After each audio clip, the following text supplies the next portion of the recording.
যোৱা 14 তাৰিখৰ দিনাখন অসমৰ মাননীয় মুখ্যমন্ত্ৰী ডাঙৰীয়া যেতিয়া ডিব্ৰুগড় ভ্ৰমণলৈ আহিছিলে তেতিয়া অনিচ্ছা শইকীয়াৰ কথা গম পাই ততাতৈয়াকে মোক নিৰ্দেশ দিছিলে যাতে তেওঁ কি কৰিব পৰা চোৱা যায়।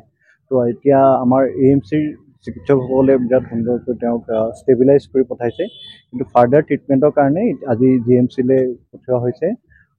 GMCৰ যিগৰাকী আমাৰ ছুপাৰিণ্টেণ্ডেণ্ট আছে অভিজিত শৰ্মা, তেখেতেও দায়িত্ব লৈছে, গতিকে গোটেই এম্বুলেঞ্চৰ 108ৰ ব্যৱস্থা কৰি দিয়া হৈছে, বিনামূলীয়াকৈ কৰি দিয়া আছে। তো ডিব্ৰুগড়ৰ পৰা এতিয়া তেওঁক লৈ যোৱা হ'ব GMCলৈ, যোন GMCত উন্নত চিকিৎসা কৰিব পাৰে তাৰ দেখা যাব। আৰু আজি বহুতখিনি এতিয়া প্ৰথম অৱস্থাতকৈ বহুতখিনি ভাল হৈছে আৰু আশা ৰাখিছোঁ তেওঁ সোনকালে আৰোগ্য লাভ কৰিব। ছোৱালীজনী ইমান কষ্ট পাই আছিলে, এতিয়া আপোনালোকে যিখিনি উপকাৰ কৰিছে ছাৰে, মুখ্যমন্ত্ৰী ছাৰো